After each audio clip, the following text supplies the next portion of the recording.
বিবির সাথে যখন আপনি মিলন করবেন, বিবির সাথে যখন আপনি মিলন করবেন, যখন মিলন করবেন আপনাকে দোয়া পড়তে হবে। কয়টা লোক দোয়াটা জানছি? জানি না। আল্লাহর নবী বলেছেন, হ্যাঁ আমার উম্মত তুমি শুনে নাও, যখন তুমি বউ করে বাড়িতে নিয়ে এসেছো, তোমার স্ত্রীকে তুমি বাড়িতে নিয়ে এসেছো, তোমার প্রথম বাসর ঘর যেদিন হবে, বাসর রাত যেদিন হবে, তোমার বিবির কাছে যখন তুমি যাবে, তোমার বিবি বিছানে বসে আছে, তোমার জন্য রেডি হয়ে আছে। এবার যখন তুমি বিছানে যাবে, তোমার স্ত্রীকে তুমি সালাম দাও, বিবির পাঞ্জরে তুমি বসো।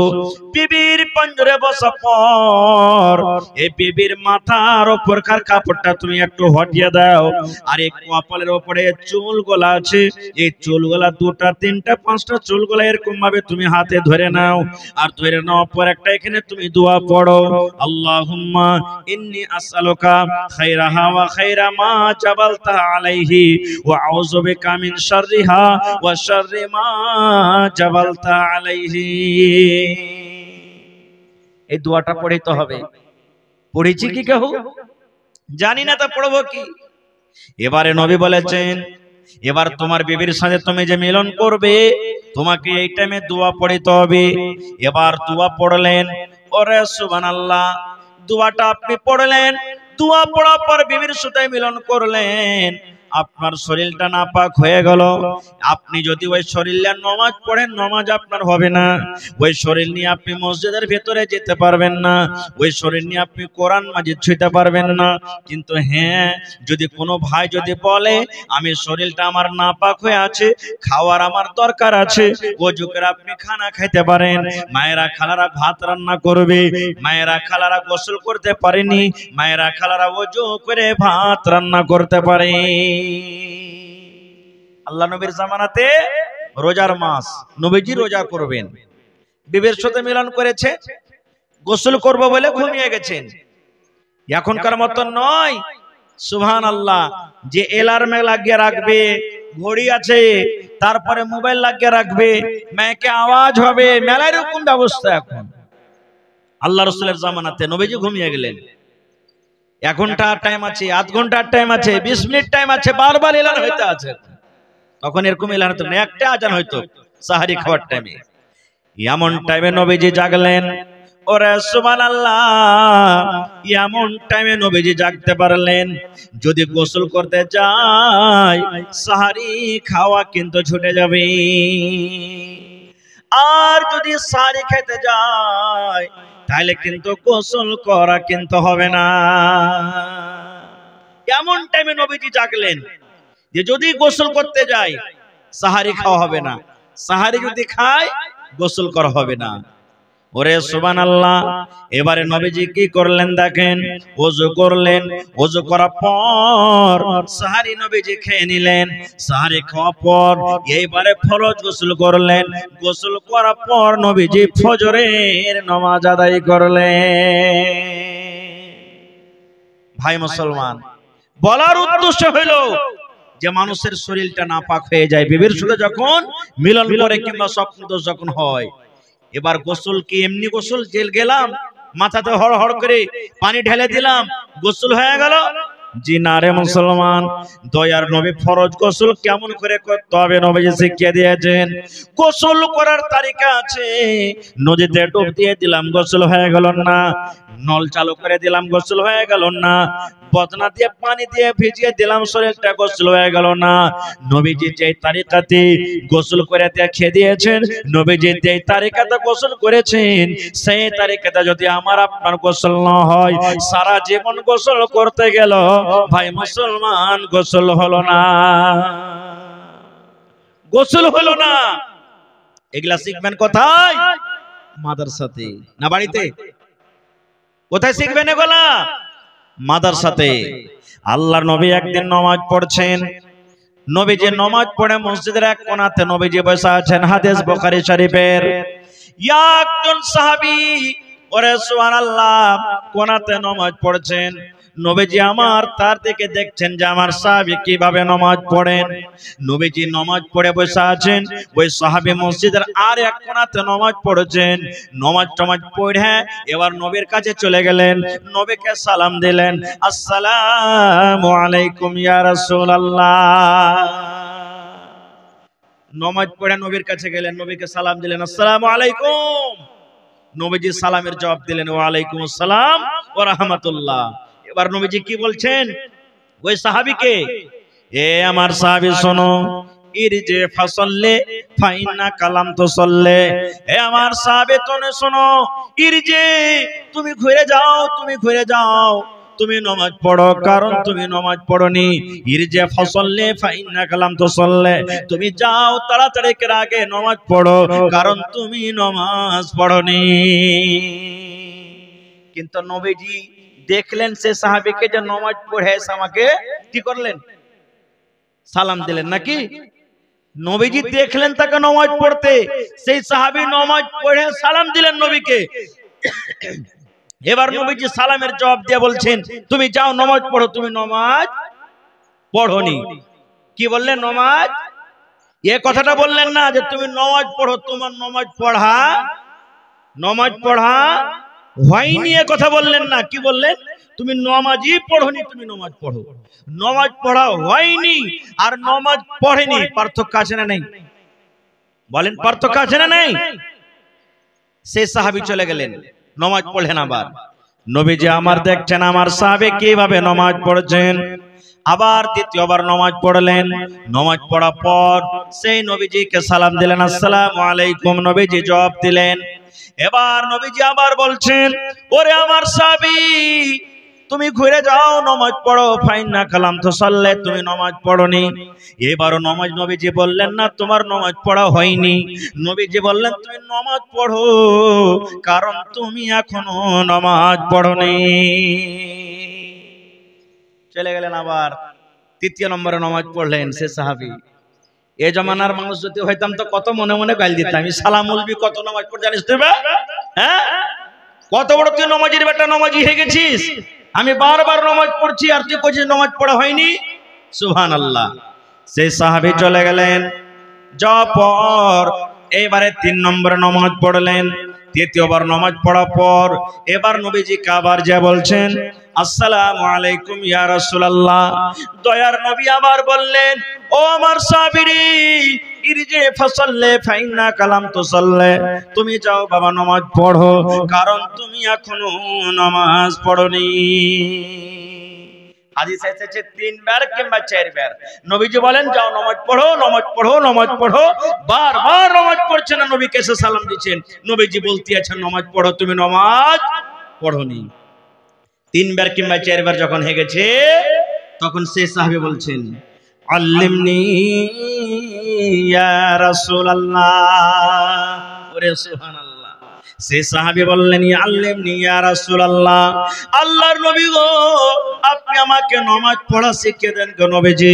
কেমন করে নামাজ পড়িতে হয়, ইয়ার থেকে আমি ভালো করে নামাজ পড়িতে জানি না গো নবীজি। আপনি 3 বার 4 বার আমাকে ঘুরিয়ে ঘুরিয়ে দিলেন, নামাজ পড়ো, তোমার নামাজ পড়া হয়নি। নবী গো ইয়ার থেকে ভালো করে আমার নামাজ পড়া হবে না, ইয়ার থেকে ভালো করে রুকু করতে পারবো না, ইয়ার থেকে ভালো করে সাজদা করতে জানি না, ইয়ার থেকে ভালো করে নামাজ পড়া আমার হবে না। নবী গো আপনি শিখিয়ে দিন কেমন করে আমাকে নামাজ পড়িতে হবে। তখন নবীজি শিখিয়ে দিলেন কিভাবে নামাজ পড়িতে হবে। আমি হাদিসটা খুব লম্বা, ওদিকে যাব না। তো এই নামাজের তারিকা কোথায় শিখবেন? বাড়িতে না মাদ্রাসাতে? জোরে বলেন। মাদ্রাসাতে শিখতে হবে। ভাই মুসলমান, আজ আমরা মুসলমান বেটারাকে কোনোদিন নসিহত করি না, করছি? আমারকে নসিহত কি হবে? ছোট্ট যখন থাকবে ছেলে পেলে, বাজার যাব, নানি এসেছে, দাদি এসেছে, যাইবে বেরিয়ে, বাই বাই, টাটা, বলি না কি বলবো? Bye bye, tata. সুবহানাল্লাহ। এ মুসলমান, বাই বাই টাটা না বলে ওই ছেলেটাকে যদি আপনি শেখান, ব্যাটারে যখন তুমি কোনো মানুষের সাথে, মুসলমানের সাথে, মার সাথে, বাবার সাথে দেখা করবে, তখন তুমি সালাম দিবে, আসসালামু আলাইকুম ওয়া রাহমাতুল্লাহ। এটা দোয়া হলো না? হলো না? আজকালকার চাংড়া পিলাও দিল্লি পাঞ্জাবে আছে। হ্যাঁ, কে? হ্যালো, গুধার মা কেমন আছে রে? গুধার মা গুধির বাপ কহি গল্প করবে না, বিবির সাথে আপনি গল্প করবেন তো সালাম দেন, সালাম দিতে হবে আপনাকে।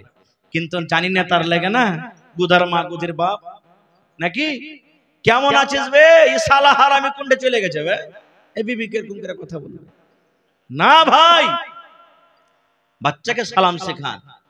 আজ যেমন বসে বসে জালসা শুনছেন, আল্লাহর নবীর জামানাতে একটা মজলিস লেখা আছে, নবীজি মজলিসে আছেন, সাহাবায়ে কেরাম বসে আছেন। একজন সাহাবী এলেন, আসসালামু আলাইকুম, এই কথাটা বলে সে সাহাবী মজলিসে বলে গেলেন। নবীজি বললেন, সাহাবী রে, এই যে সালাম দিয়েছে আমার সাহাবী আসসালামু আলাইকুম, এই সালামটা দেওয়ার কারণে আল্লাহ রাব্বুল আমিন তার নেকের দপ্তরে খাতাতে 10টা নেকি লিখে দিলেন। কয়টা নেকি? 10টা। আবার একটা সাহাবী চলে এলেন, আসার পর বলছেন আসসালামু আলাইকুম ওয়া রাহমাতুল্লাহ, কি বাড়াইলেন? ওয়া রাহমাতুল্লাহ, কথাটা বাড়িয়ে দিলেন। ওই সাহাবী বলেছিলেন আসসালামু আলাইকুম, এবারে সাহাবী এসে বলছেন আসসালামু আলাইকুম ওয়া রাহমাতুল্লাহ, এই কথাটা বলে বসে গেলেন। দয়ার নবী বললেন, সাহাবী রে, আমার এই সাহাবীর দপ্তরে আল্লাহ রাব্বুল আলামিন খাতাতে 20 খানা নেকি লিখে দিলেন। এই বসে আছেন।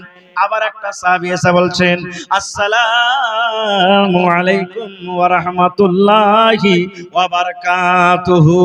এবার নবীজি বললেন, আল্লাহ রাব্বুল আমিন তার খাতাতে ফেরেশতারাকে 30 খানা নেকি লিখে দিলেন। কত জি আসান জি ভাই, কত আসান। নেকি নেকি এগুলা শিখবো কোথায়? সুবহানাল্লাহ। বাড়িতে ঢুকবেন বিসমিল্লাহ, বাড়িতে ঢুকবেন বিসমিল্লাহ, খাইতে বসবেন বিসমিল্লাহ, ওরে সুবহানাল্লাহ, ঘরে ঢুকবেন বিসমিল্লাহ। আল্লাহর নবী বলেছেন, পেশাব পায়খানাতে যখন তুমি যাবে রে উম্মত, যখন তুমি পেশাব করতে বসবে, নর হোক কিংবা নারী হোক, একটা দোয়া পড়তে হবে, বিসমিল্লাহি আল্লাহুম্মা ইন্নী আউযু বিকা মিনাল খুবুসি ওয়াল খাবাইস। জিন ভূত থেকে, খবিস জিন খবিস ভূত থেকে গেলে বাঁচার দোয়া। দেখবেন সন্ধ্যাবেলাতে হঠাৎ পেট দরদ হতে লাগলো, আপনি দোয়াগুলা পড়বেন, বেঁচে থাকবেন এই সমস্ত মুসিবত থেকে। এগুলা শিখবেন কোথায়? মাদ্রাসাতে শিখতে হবে। এখনকার ভাইয়েরা তো পেশাব করছে, পেশাব করতে বসবে, 2-3টা যদি 10 বন্ধু থাকে, গল্প চলছে, পেশাব করছে, এদিকে চলছে, আর স্টার্ট বোরিং এদিকে গল্প করছে। এরে ভাই শোনেন, আল্লাহ নবী বলেছেন, উম্মত পেশাব পায়খানাতে যখন তুমি বসবে, গল্প করা দূরের কথা, তোমাকে যদি কেউ সালাম দিয়ে দেয়, তার জবাব তুমি দিও না।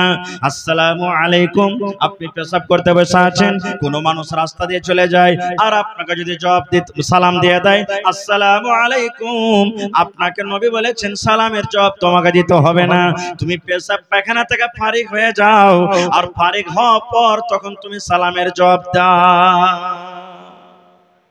বসে বসে কইয়া না ওয়ালাইকুম সালাম, এ ভাই রুক আসছি, জি না বলতে হবে না। এগুলো শিখবেন কোথায়? মাদ্রাসাতে। ভাইরে, ছেলে পিলাকে যেমন তালিম আপনি দিবেন, তেমন আপনার ছেলেটা শিখবে। আজ মুসলমানের ইলমের কারণে মুসলমান মোবাইলে যা দেখছে নিজের আমলে নিয়ে আসছে। দেখে না সালমান খান কেমন চুল ছেড়েছে, আমির খান কেমন চুল ছেড়েছে, অমুক লোকটা কেমন চুল ছেড়েছে, অন্য কিরে ও ছাড়াবে। এক জামানা ছিল পাছা দিকে চুল ছাড়তো, তখন ও ঘুরিয়া ঘুরিয়া ঘুরিয়ে পিছে দিকে চুলটাকে ছাড়তো। ফের একটা জামানা আইলো আগা দিকে চুল মারলে এরকম করে, বাপরে চুলের ফরক একবারে ঢেউ হেসিতে হয়ে গেল। আবার এক জামানা এখন এসেছে, সুবহানাল্লাহ, গোটাই চারিদিকে ও চুল কাটবে, খালি কৈতরের মাথা টোপের মতন মধ্যখানে চুল, ওইটা নাকি বলে জুত্তা কাটিং চুল, নাকি কহে কুত্তা কাটিং। সুবহানাল্লাহ। এ ভাই মুসলমান, এগুলা শিখবেন কোথায়? আল্লাহর কসম দিয়ে বলছি, যদি ভালো আলিম হয় দেখবেন কোন মৌলবি সাহেব এরকম করে চুল কাটে না। কাটছে কি? ও জানছে এটা নবীর তারিকা নয়, এরকম চুল কাটাতে গুনাহ হবে, পাপ হবে, ও কাটবে না খুব, আর গুনাহ থেকে বাঁচবে, কারণ ওর ভিতরে ইলম আছে। এই মতো যদি আপনার ছেলে মেয়েকে যদি আপনি ইলম দেন, তাহলে কি এই সমস্ত গুনাহ করবে? করবে না। একদিন লুকমান হাকিম, আল্লাহ তাবারাক ওয়া তাআলা তার ওয়াজ তার নসিহতকে এত ভালোবেসেছেন, তার কথাটা কোরআনে আল্লাহ তাবারাক ওয়া তাআলা দিয়েছেন। লুকমান হাকিম একদিন তার সমস্ত বেটারাকে জমা করে বলছেন, ইয়া বুনাইয়া, ও আমার কলেজার টুকরা সন্তানেরা শোনো, লা তুশরিক বিল্লাহ, তোমরা আল্লাহ রাব্বুল আলামিনের সাথে অন্য কাউকে শরীক করিও না, আল্লাহর সাথে তোমরা শিরিক করিও না। আল্লাহ রাব্বুল আলামিন হলেন এক, আল্লাহর মা নাই, আল্লাহর বাবা নাই, আল্লাহর নানা নাই, আল্লাহর নানি নাই, আল্লাহর দাদা নাই, আল্লাহর বিবি নাই, আল্লাহর বাচ্চা নাই, আল্লাহ রাব্বুল আলামিন ব্যতীত আল্লাহ রাব্বুল আলামিনের সাথে অন্য কেউ নাই। এই জন্য ধনরে তোমরা আল্লাহর সাথে অন্য কাউকে শিরিক করিও না, কারণ ইন্না শিরকা লা যুলমুন আযীম, শিরিক হলো সব থেকে বড় গুনাহ। কোনদিন ছেলে পিলাকে ওয়াজ নসিহত করেছি, বেটা রে ফুল প্যান্ট পিনেছিস বেটা, এই টাকনা থেকে নিচে যাতে ফুল প্যান্টটা না যায়, এই যে টাকনা আছে টাকনা থেকে নিচে না যায়। বেটিকে বলেছি, বেটি রে তুই লোক ভালো করে কাপড় পিঁজে থাকবি, পায়জামা সালোয়ার জাম্পার পিঁজে থাকবি বেটি, যাতে তোর এই টাকনাটা কোনোদিন উদাম না হয়। কি হবে? আল্লাহর নবী বলেছেন, হ্যাঁ আমার উম্মত তোমরা শুনে নাও, যদি টাকনা থেকে নিচে তোমার লুঙ্গি পায়জামা চলে যায়, তাহলে ওই জায়গাটা কিয়ামতের দিন জাহান্নামের আগুনে জ্বলবে, পুড়বে। সুবহানাল্লাহ। এখন দেখেন 100টার মধ্যে 95টা আমার নওজোয়ান ভাইরা ফুল প্যান্ট জিন্স পিনবে, একবারে চাপ্পাল পর্যন্ত তার ফুল প্যান্ট সেটে যাবে। ভাইরে জেনে রাখেন নবীর হাদিস, এই জায়গাটা আপনার কিয়ামতের দিন আগুনে জ্বলবে, আগুনে জ্বলবে, এটা হাদিসের কথা। শিখবেন কোথায়? এই মাদ্রাসাতে শিখতে হবে ভাই আপনাকে, এই মাদ্রাসার দরকার আছে। মাদ্রাসা একটা এমন জিনিস, আজ থেকে মোটামুটি 10 বছর 15 বছর 20 বছর আগে যখন আমাদের এলাকাতে বিজলি ছিল না, কত পেরেশানি নাকি? লাইন যখন আইলো তো টাইমে টাইমে ঘুষ করে কাটে, ঘুষ করে ঠাকে, কত মন খারাপ। দোয়া করছিলেন আপনারাও, আল্লাহ হয় জাগালিতে কিংবা কাপড়টিতে যদি একটা পাওয়ার হাউস গলা বসতো তো কত ভালো হইতো। আজ জাগালিতে পাওয়ার হাউস বেঁচে গেছে, কত সুবিধা হয়েছে, হয়নি? হয়েছে না হয়নি? এই মাদ্রাসা হলো একটা পাওয়ার হাউস। মাদ্রাসা হলো কি? Power house. আজ আপনার গ্রামে জালসা, জার্নিটার চলছে, বিনা তেলে চলছে না তেলে? জোরে বলেন। জার্নিটার না থাকতে গেলে এই পিন্ডালটা আজ আলো হয়তো ভাই, আলো হয়তো। গ্রামকে যদি রোশন করতে চাহেন, গ্রামের নামকে যদি উঁচা করতে চাহেন, আল্লাহ আল্লাহ রাসূলকে যদি চিনতে চাহেন, মাদ্রাসার দরকার আছে। একটা ঘটনা বলি, দুনিয়াবি ঘটনা। সুবহানাল্লাহ। ইলম কোনটাই কমি নাই ভাই। আপনি ছেলেকে মাস্টার করেন, ছেলেকে ডাক্তার করেন, ছেলেকে ইঞ্জিনিয়ার করেন, ছেলেকে প্রফেসর করেন, কিন্তু সব থেকে আগে ছেলেকে দ্বীনি তালিম দিতে হবে ভাই। আপনাকে দ্বীনি তালিম দিতে হবে। প্রথমে দিন, তারপরে দুনিয়া। ভাই মুসলমান, এক এমবিবিএস ডাক্তার, বড় ডাক্তার, নাম করা এমডি ডাক্তার, বাপ মারা গেছে শুনে বাপের জানাজাতে এসেছে। মৌলানা সাহেব, ইমাম সাহেব ডাক্তার সাহেবকে আগা থেকে ডাকলেন, ডাক্তার সাহেব আপনি তো হুঁশিয়ার মানুষ, পড়ালেখা মানুষ, এমবিবিএস এমডি, আপনি ডাক্তার, তো আপনার হক বনছে যে আপনি আপনার বাপের জানাজাটা পড়িয়ে দেন আপনি। কারণ বেটা যদি মৌলবি আছে, বাপ মরেছে, মা মরেছে, বেটার বেশি হক যে বাপের মায়ের জানাজা পড়াইবে। ভাই মরেছে, ভাই মৌলবি আছে, ভাইয়ের বেশি হক যে ভাইয়ের জানাজা পড়াইবে। চাচা মারা গেছে, ভাতিজা মৌলবি আছে, ভাতিজার হক যে চাচার জানাজার নামাজ পড়াইবে। এবার যদি নিজের মধ্যে মৌলবি না থাকে তো ইমাম সাহেব তো আছে সরকারি সবারই নাকি? কিন্তু ভাই এবার আপনি বলেন কয়টা গ্রামে মৌলবি আছে আমাদের? কয়টা মৌলবি আছে? যদি এক এক দুটা মৌলবি আছে তো ওর পিছে 5টা 10টা করে লেগে আছে ওকে বদনাম করবে লেগে। এরকম তো সমাজের লোক। সাউথ আফ্রিকা মনে হয়, বলছি এখন আছে আমার মোবাইলে, ওখানে একটা দেশ, সাউথ আফ্রিকা একটা দেশ, ওখানে এক ইউনিভার্সিটির গেটে লেখা আছে, যদি কোনো কমকে যদি বরবাদ করতে চাও, কোনো কমকে যদি ধ্বংস করতে চাও, তাহলে প্রথমে ওর যেটা পণ্ডিত আলেম আছে ওকে বদনাম করো। কোন কমকে যদি বরবাদ করতে চাও, হালাক করতে চাও, তো আর যেটা আলিম আছে, পণ্ডিত আছে, মৌলবি আছে, ওকে বদনাম করো। ওকে বদনাম করতে গেলে তুমি কামিয়াব হয়ে যাবে। আজ দেখেন ঠিক সময়টা চলে এসেছে ভাই। বলার উদ্দেশ্য, এমবিবিএস ডাক্তার আগে হাজির। মাওলানা সাহেব বলছেন, ডাক্তার সাহেব এটা হলো আপনার আব্বা, আপনার আব্বার জানাজার সামনে হাজির আছে, আপনার আব্বার জানাজার নামাজটা আপনি পড়িয়ে দেন। আপনার বেঁচে হক, আপনি জানাজার নামাজ পড়েন। যেমন কথাটা বলা, ওরে সুবহানাল্লাহ। ডাক্তার সাহেবের চোখ দিয়ে ঝরঝর ঝরঝর করে পানি ঝরতে লাগলো। ওই ডাক্তার সাহেব কাঁদতে লাগলেন, চোখ দিয়ে ঝরঝর ঝরঝর ঝরঝর করে পানি ঝরছে। ইমাম সাহেব বলছেন, ও ডাক্তার বাবু, কি ব্যাপার, কেন আপনি কাঁদছেন? কান্দার কারণটা কি? আল্লাহ রাব্বুল আলামিন দুনিয়াতে আসার সময় দিয়েছে, যাওয়ার সময় দিয়েছে। আপনার আব্বার যাওয়ার টাইম হয়ে গেছে, দুনিয়ার আল্লাহ হায়াত শেষ করে দিয়েছেন। এই জন্য আপনি জানাজার নামাজ পড়িয়ে দেন, কাঁদিয়েন না। এবার ডাক্তার সাহেব বলছেন, মাওলানা আমার আব্বা জান দুনিয়া থেকে চলে যাচ্ছেন, মারা গেছেন, এই জন্য আমি কান্দি না। তবে কেন কান্দেন? বলছেন, মাওলানা এই জন্য আমি কান্দি, আল্লাহ রাব্বুল আলামিন আমাকে এত বড় ডাক্তার করেছেন। আমার আব্বা জান জমিন বিক্রি করে করে করে করে আমাকে এত বড় একটা ডাক্তার করে দিয়েছেন। আমার আব্বা জান নিজে কষ্ট করে আমাকে এত বড় একটা ডাক্তার করেছেন। আজকে আমি লাখ 2 লাখ টাকা মাসে ইনকাম করি, কিন্তু আমি ডাক্তার হয়েছি, এমন আমি ইলম হাসিল করেছি। আজকে আমার আব্বা জান মরে পড়ে আছে, তার জানাজার নামাজ পড়িতে হবে কেমন করে? জানাজার দোয়া কি? আমি জানাজার দোয়া পর্যন্ত জানি না। জানাজার দোয়া পর্যন্ত আমি জানি না খো ভাইরে। এই জন্য বলি, প্রত্যেক মানুষ কম করে একটা করে বেটাকে মৌলভী সাহেব করেন, একটা করে বেটাকে দিনদার করেন, কি লাভ আছে? আল্লাহ নবী বলেছেন, ইজামা তাল ইনসান, মানুষ যখন মরে যাবে সমস্ত আমল তার বন্ধ হয়ে যাবে। নামাজ পড়েছিলেন দুনিয়াতে, মরে গেলেন, নামাজের নেকি শেষ। রোজা রাখছিলেন, মরে গেলেন, বন্ধ হয়ে গেল। দুনিয়ার সমস্ত আমল বন্ধ হয়ে যাবে।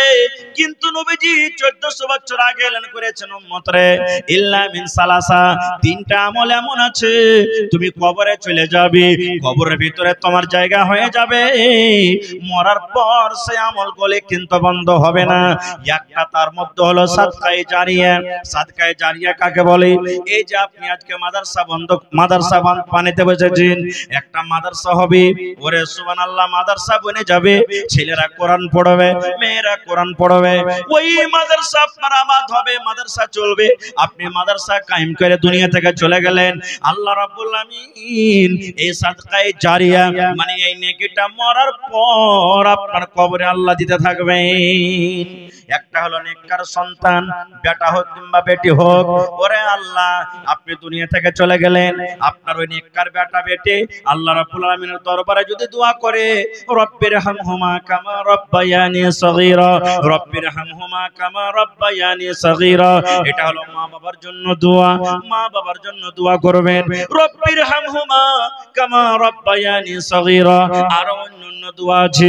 হে মুসলমান, আপনি যদি আল্লাহর দরবারে আল্লাহকে বলেন, রব্বুল আলামিন মা বাপ কবরে চলে গেছেন কিংবা দুনিয়াতে বেঁচেন, আল্লাহ জি, আল্লাহ আমার জন্য আমার মা বাপ কত কষ্ট করেছে, আল্লাহ আজকে আমার মা দুনিয়াতে নেই, আব্বা নাই, কবরে চলে গেছেন, জানি না রে মাওলা মা বাপ কবরে কি হালাতে আছে।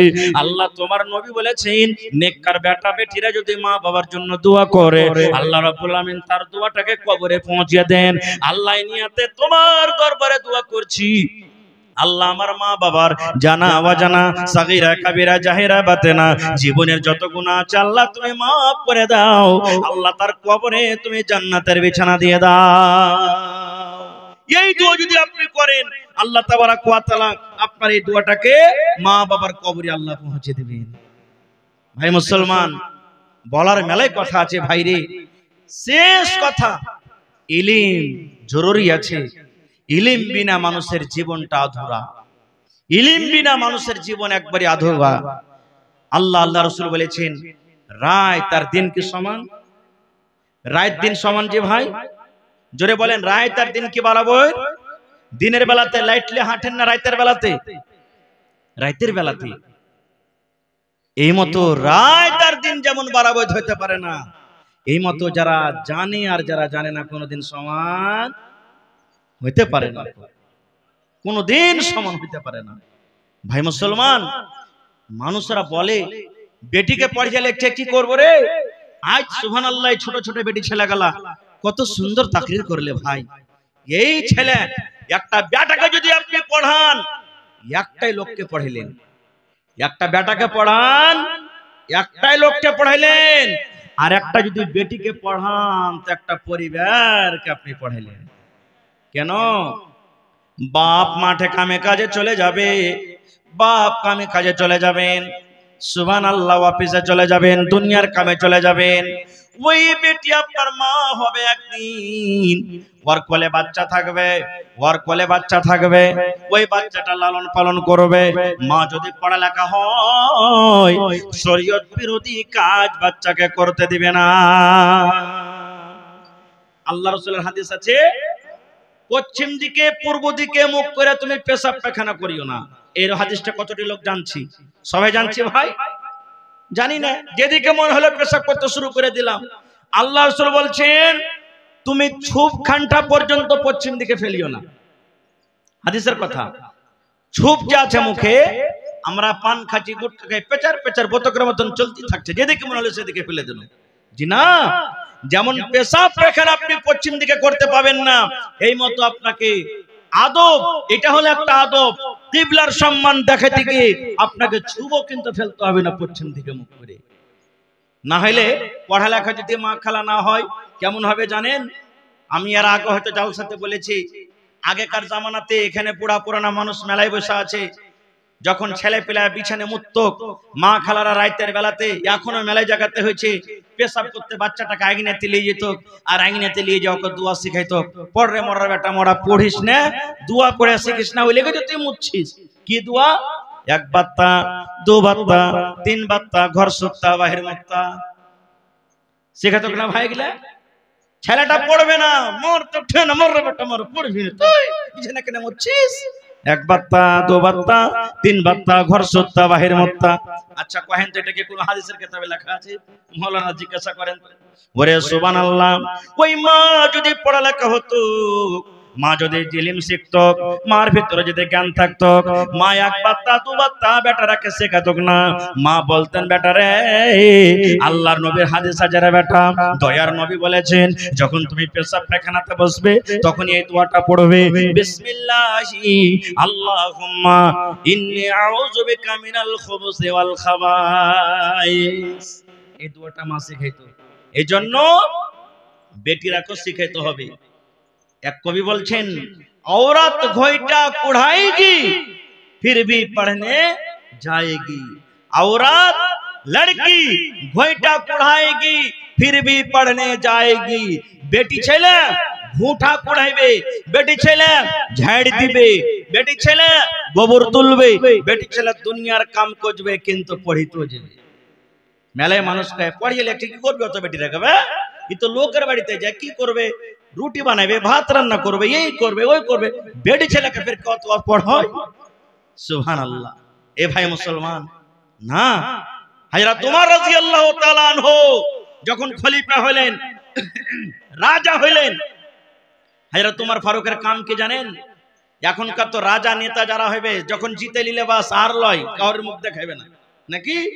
ওমর ফারুক এমন রাজা, রাতের বেলাতে হাঁটছেন, কোন বাড়িতে কে পেরেশানিতে আছে, কে খাইতে পেয়েছে কে পায়নি, কার বাড়িতে কোন বিপদ আছে, একদিন হাঁটছেন, আর একটা মায়ের লোক আফসোস করে বাড়িতে কইছে, আজ যদি আমার পুরুষটা বাড়তে থাকতো তাহলে আমি খাটকে কিন্তু কাঁপিয়ে দিত না।